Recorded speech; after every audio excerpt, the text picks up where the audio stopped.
Buenas tardes a todos y todas en este momento. Quiero invitarlos a que leamos la palabra de Dios en el capítulo 4, versículo 12 del Evangelio según San Mateo para que realicemos nuestro devocional de esta tarde.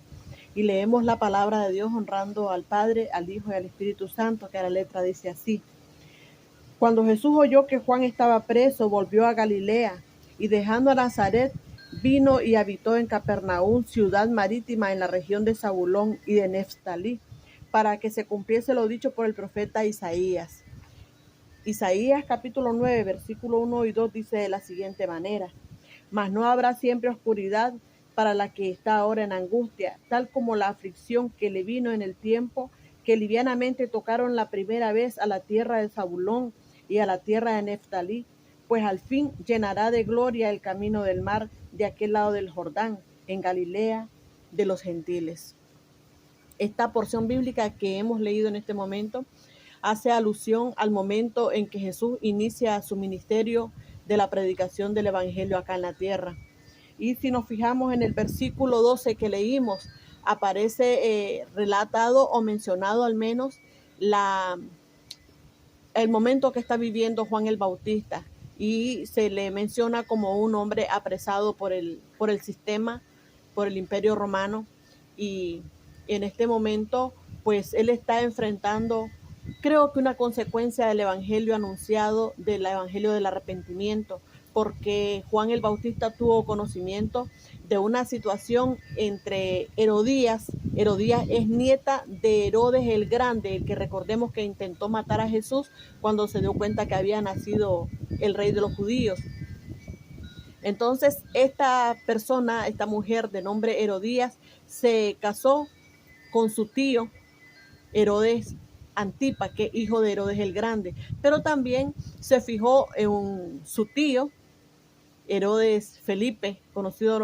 como Felipe nada más. Pero, ¿qué es lo que quiero mencionarles? Que al haber anunciado o al haber denunciado Juan el Bautista esta relación adúltera que ella tenía con su tío, entonces es la que lo puso en una situación complicada a él, porque confrontó al imperio, le denunció su pecado, entonces lo pusieron preso. Y aunque parezca que esta situación es una situación caótica, porque si Juan el Bautista ha sido designado para anunciar la buena nueva de salvación y en este momento ha sido apresado, entonces ¿quién continuará con este anuncio? ¿Quién continuará con este evangelio? Pues para que nosotros tengamos claro que el evangelio no es una casualidad y que no es, como dijimos, un imprevisto que llegó y se le dio forma. Entonces, sí, ya estaba listo Jesús para en este momento hacer su entrada triunfal de nueva cuenta, porque cuando hablamos de su bautismo, estábamos hablando de la ceremonia de confirmación, que quiero aprovechar para agradecer a la persona que me aportó que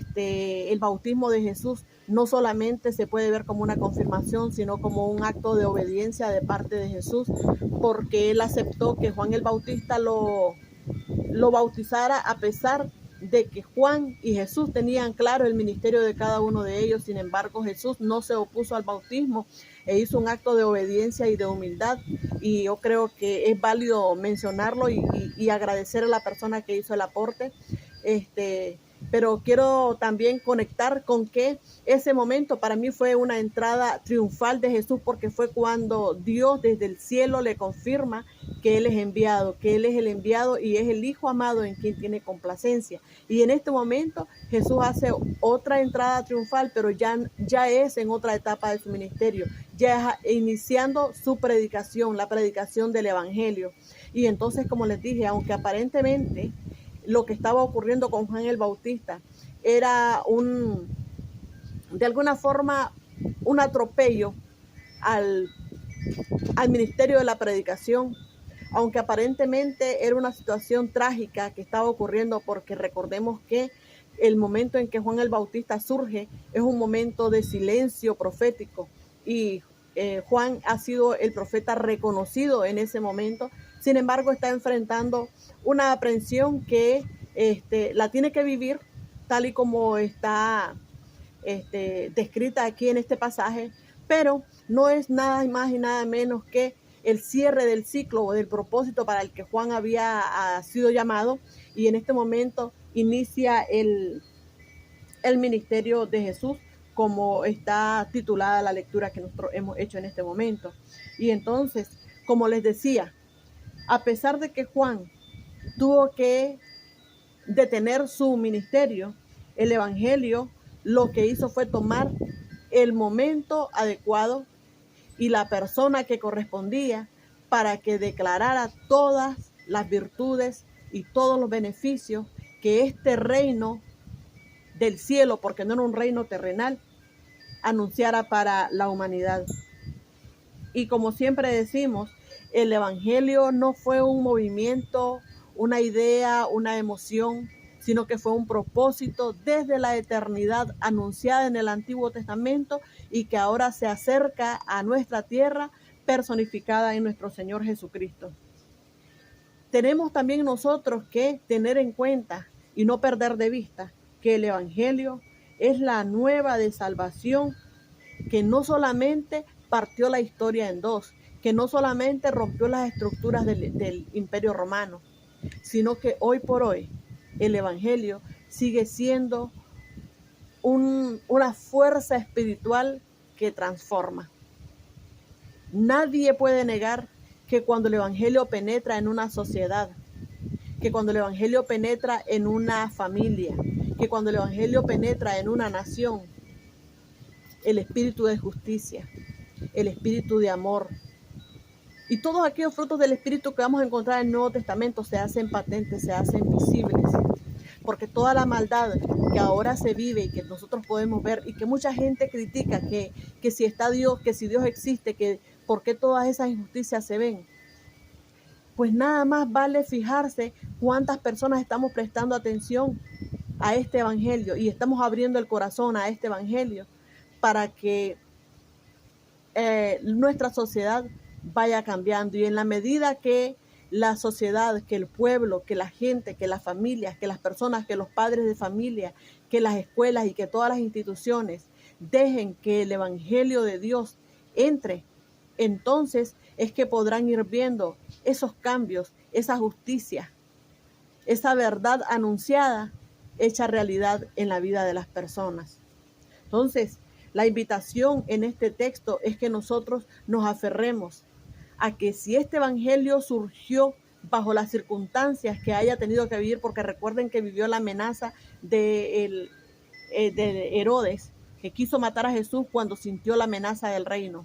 Si vivió esa situación que le tocó a Juan el Bautista y toda la iglesia primitiva, que en su momento veremos la historia de la iglesia primitiva, y que hoy por hoy el evangelio sigue siendo un evangelio que va contra viento y marea, que va contra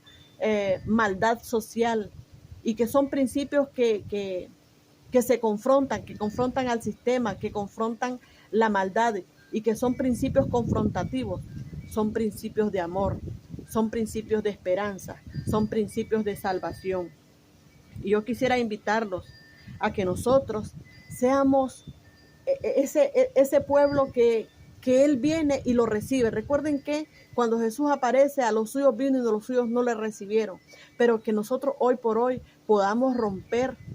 con esa atadura satánica y que podamos abrir nuestro corazón y que podamos abrir nuestra mente y que podamos deponer todas aquellas cosas que nos limitan esa cercanía, esa relación con Dios, para que este evangelio entre en nuestra vida y nos ayude a dar frutos dignos de arrepentimiento, como Juan el Bautista les dijo a los fariseos y a los saduceos: generación de víboras,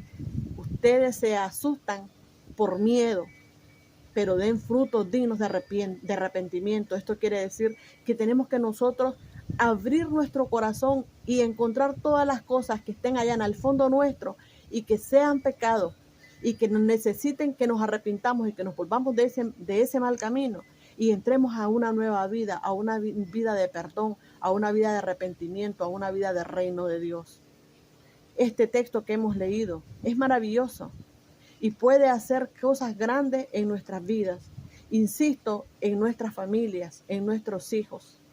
Probablemente sea un proceso que lleve un tiempo, pero en la medida que nosotros nos vayamos acercando a Dios, en la medida que nosotros vayamos humillando nuestra vida y teniendo la disposición de cambiar y de aceptar este reino como un regalo gratuito que ha venido a nosotros por pura gracia y por puro amor, entonces nuestras vidas irán cambiando, nuestra sociedad irá cambiando y nosotros iremos viviendo ese reino desde ahora.